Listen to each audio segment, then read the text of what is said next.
तरीका है जैसे हमारी परेशानी दूर हो। तो उन्होंने सीधी सी बात कही है कि जब मन की चंचलता, मन को डामाडोल करना, ये हल्कोपन जो है खत्म हो जाएगा, ये हमारी परेशानी की जड़ है। तो फिर हम ऐसा कोई तरीका बनावे जिससे कि मन में मजबूती आवे। कोई जरूरत ना हमें हल्ला मचा में माइक लेके जो है मस्जिद में और गिरजाघर में और मंदिर में और फलाने में और तीसरा ना कोई जरूरत है। ऐसा कोई तरीका देखो भाई जिससे हमारा मन मजबूत बने। तो जाहिर सी बात आकाटी बात है कि जो है जब मन की चंचलता हमारी परेशानी की जड़ है, तो उस परेशानी की जड़ को दूर करने के लिए मन की चंचलता को दूर करो, मन में के अंदर मजबूती लाओ। तो उनने एक मिसाल देकर ये बात सिद्ध करी कि जैसे चार लकड़ी जो है अलग अलग कर दो, चार लकड़ी ने एक जगह बांध दो तो मजबूत हो जाते हैं, तोड़ ना सकते उन्हें जो है। बिल्कुल सही बात। और अलग अलग कर दो तो टूट जाते हैं, टूट जाती है। क्योंकि संगठन ही जो है मजबूत होते हैं, शक्ति होते हैं। सही बात। तो मन में कैसे शक्ति बनावे, कैसे इसे एकाग्र करें। तो मन को एकाग्र करना बता, मन को एकाग्र करो, इसे एक चीज पे टिकाओ। और टिकाने को उन्होंने बताया, इस टिकाने की विधि को, टिकाने के तरीका को बोलते हैं ध्यान, अगर ये बोलते हैं मेडिटेशन। और ये मेडिटेशन हमारे तमाम बुजुर्गों ने करो है। हजरत मोहम्मद साहब ने भी मेडिटेशन करो जो है। ये बात मैंने कई बार, मैं करीब करीब हर चर्चा में बात करता हूँ तुमसे यार जो है। तो तुम भी ध्यान करो जो है, आज भी कह रहे हैं जो है, भगवान बुद्ध ने भी कही है, हमें तो यही बात बताई जाता है। आज जो 3 तरह को ध्यान कराए हमें मेडिटेशन जो है वहाँ पे। तो मेडिटेशन से क्या होता जो है ध्यान से, कि ये मन की चंचलता जो है ये धीरे धीरे इसके अंदर ठहराव आओ, तो मन के अंदर एक चीज पे लग जाए, एक चीज पे लगाना पड़ता है। और का जो है दुनिया से हटा के शरीर पे लाओ, शरीर से हटा के जो है अपने अंदर लाओ, फिर सांस में लगाओ, आपकी सांस पे जो है, और फिर आगे बढ़ो सांस में जो है। वो तरीका है आगे जो है। तो तरीके को मकसद यही है कि मन जो चारों तरफ भाग दौड़ कर रहा है, इसको एक जगह केंद्रित करो, इकट्ठा करो, इसके अंदर ठहराव लाओ। ठहराव आ जाएगा तो हमारे अंदर हिम्मत बढ़ेगी, कुव्वत बढ़ेगी, शरीर में चमक आएगी। हमें कोई डरना है वो किसी को जो है, अपने पराई की बात खत्म होगी।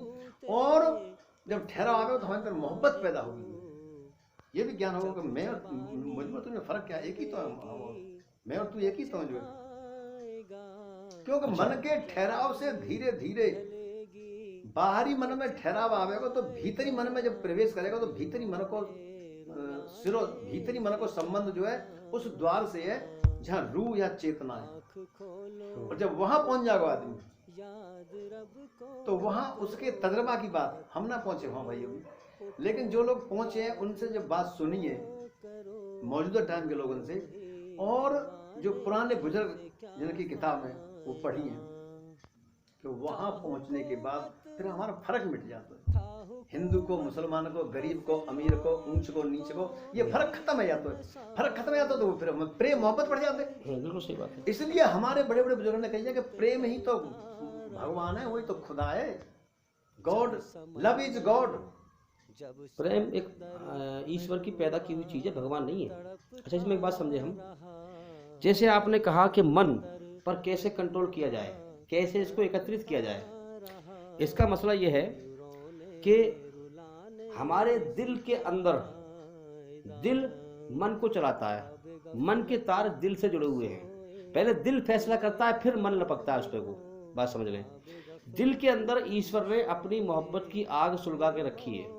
जब इंसान चाहता है कि दुनिया मुझे बेचैन कर रही है, ये मन मुझे भगा रहा है, मुझे दौड़ा रहा है और मैं कंट्रोल नहीं हो पा रहा, मैं बेचैन हूँ बुराई करके, तो मैं क्या करूं। तो इंसान फिर जब ईश्वर एकत्रित अपने मन को ईश्वर की तरफ लगाता है, इस मन के अंदर ही घमंड है, अहंकार है और जुल्म जाति तमाम चीजें हैं, तो फिर इंसान जो है अपने इस मन को, जो घमंड का मन था, इसे ईश्वर के सामने सर झुकाकर ये साबित करता है कि मालिक मैं तेरे सामने झुक गया, तू बड़ा है, मैं तेरी मखलूक हूँ, मैं तेरा पैदा किया हुआ हूँ, मैं तूने मुझे पैदा किया है मिट्टी से, तू मुझे मिट्टी मिलाने वाला है, सब तारीफ तेरे लिए है, मैं तेरी तारीफ पर राजी होता हूँ। और मैं अपने मन को, अपना सब कुछ ईश्वर के सामने लेट जाए और झुक जाए, मैं तेरे सामने समर्पित करता हूँ और अपने मन को तेरे ध्यान में देता हूँ।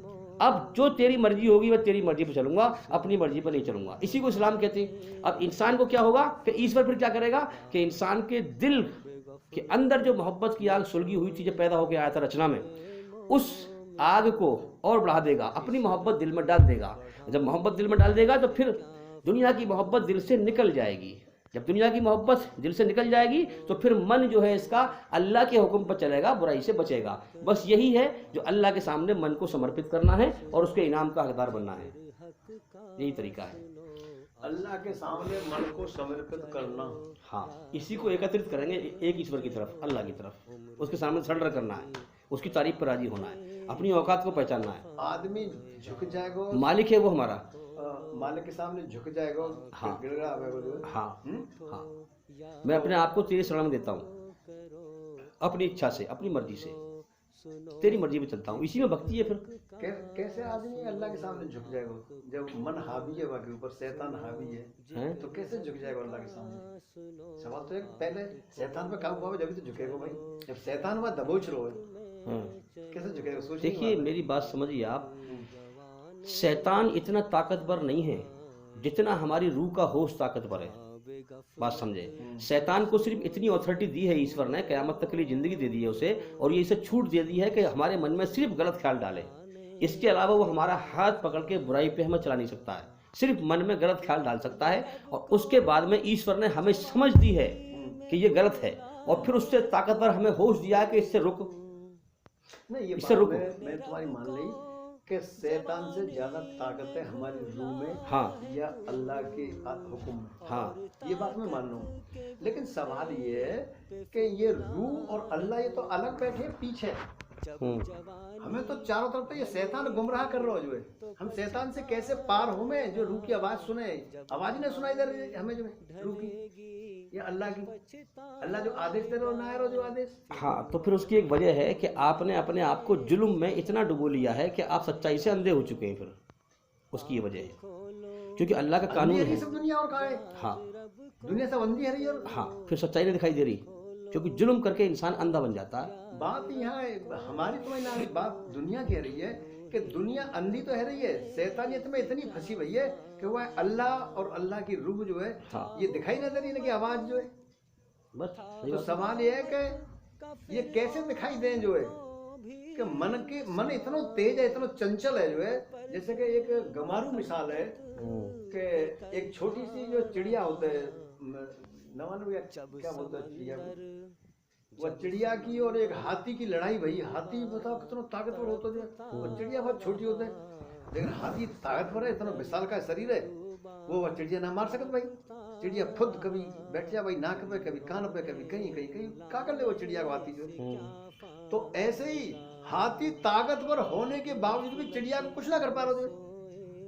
ऐसे ये शैतान इतना चंचल है, ये मन इतना चंचल है जो है कि कुछ ना कर पा रहा। अल्लाह और अल्लाह की रूह है, अल्लाह की ताकत जो है, ताकत बहुत बड़ी है, जो अल्लाह की ताकत सबसे बड़ी ताकत है। तो अब हमें उधर विश्वास ना करना कि अल्लाह के सामने झुक जाओ, कि गिड़गिड़ाओ। तुम गिड़गिड़ाओ तो शैतान तुम्हारे अंदर आ जाएगी, कुछ भी करो। हमें तो ये शैतान के संग बैठ के इसकी पूरी ABCD मालूम करके कि ये क्या चीज है, कैसे समझे, तब इसमें गोली मारी जाएगी जो, तब इससे पार पाया जाएगा। और वो कारण जो है हमारे बुजुर्ग ने भी बताया हुआ है और हमें भी दिख रहा है कि हमारी जो परेशानी की जड़ है, जो हम परेशान रह रहे हैं, दुखी रह रहे हैं, इसके मन की चंचलता के कारण रह रहे हैं। तो मन में जो चंचलता है उसे मजबूत करने हम कैसे भी जो है मजबूत हो जाए, ठहरा हुआ जाएगा, अपना ठहर जाए। मन ठहर जाएगा तो फिर तो हम स्वतंत्र है, फिर तो हमें अल्लाह और अल्लाह को खूब आराम से दिखेगी भाई। इसके अंदर ठहराव लाओ पहले जो है। जब तक ठहराव ना आवे तब तक कुछ ना दिखेगी, न रूह देखेगी ना अल्लाह दिखेगा, और न कोई सुनेगा, क्योंकि ये खुद से हमारे सामने आ जाएगा। बन जाएगा तो ऐसा रूप भी बना लेगा मैं अल्लाह हूँ। देखिए ये शैतान ऐसा रूप भी बना लेगा मैं अल्लाह हूँ, मुख सदा कर। ऐसी मिसाल सुनिए मेरे तमाम जो है। सही बात है। तो इसमें ठहराव लाना हमें कि ये हमें परेशान न करे, चुपचाप बैठ जाए एक जगह। देखिए ऐसा है, उस मालिक ने इस संसार में हमें भेजकर, मैंने अभी बताया आपको अभी कि दुनिया और शैतान इंसान के दुश्मन है, जानी दुश्मन है, ये इसको तकलीफ देने वाले हैं। अब इंसान इनसे खुद नहीं बच सकता। जैसे मैंने आपको पहले मिसाल दी थी कि इंसान को सफ़ेद कपड़े पहनाकर कोयले की खान में उतार दिए जाए और उससे कहा जाए कि कपड़े बिल्कुल गंदे नहीं होने चाहिए, कपड़ों पे दाग नहीं आना चाहिए। तो अब ऐसा हो नहीं सकता कि कोयले की खान कलौच होती है वहाँ पर और सफ़ेद कपड़े पहना के भेज दिया हमें और हुक्म दे दिया दाग नहीं आना चाहिए कपड़ों पे, गंदे नहीं होने चाहिए कपड़े। तो ऐसा नहीं हो सकता कि चलो दाग ना आए, आप बचने की कोशिश करेंगे ईश्वरी रचना के आधार पर कि मैं बुराई से बचूं, लेकिन धूल तो फिर भी आएगी, धूल से तो इंसान बचेगा नहीं। तो धूल जो आएगी उसके लिए क्या करना पड़ेगा, ए मालिक तू माफ़ कर दे, तू मुझे बचा ले, इस दुनिया के फसाद से, दुनिया की चीज़ों से अपनी पनाह में ले ले, तो वही फिर लेगा हमें, हमारे बस में नहीं है। अल्लाह से मांगेंगे तो हमें शैतान के फंदे से ही बचाएगा, दुनिया के फंदे से ही बचाएगा, क्योंकि वो मालिक है हमारा। यही तो चाहता है वो, अपने मन को मेरी तरफ कर। कह रहा है कि हम अल्लाह से मांगेंगे तो बचावेगा, लेकिन हम लोगों का हिसाब अमाल का वक्त नजदीक आ पहुंचा है और वो गफलत में पड़े उससे मुंह फेर रहे हैं। उनके पास कोई नई नसीहत उनके परवरदिगार की तरफ से नहीं आती, मगर वो उसे खेलते हुए सुनते हैं। उनके दिल गफलत में पड़े हुए हैं। अल्लाह के आगे साफ दिल से तौबा करो, उम्मीद है कि वो तुम्हारे गुनाह तुमसे दूर कर देगा और तुमको जन्नतों में जिनके नीचे नहरें बह रही हैं दाखिल करेगा। उस दिन अल्लाह पैगंबर सल्लल्लाहु अलैहि वसल्लम को और उन लोगों को जो उनके साथ ईमान लाए हैं रुस्वा नहीं करेगा, बल्कि उनका नूर ईमान उनके आगे और दाहिनी तरफ रोशनी करता हुआ चल रहा होगा, और वो अल्लाह से इल्तिजा करेंगे कि ऐ परवरदिगार, हमारा नूर हमारे लिए पूरा कर और हमें मुआफ फरमा। बेशक अल्लाह हर चीज पर कादिर है। और हमने लोगों के समझाने के लिए इस कुरान में हर तरह की मिसालें बयान की हैं ताकि वो नसीहत हासिल करें। ये कुरान अरबी है जिसमें कोई ऐब और इख्तिलाफ नहीं, ताकि वो डर माने।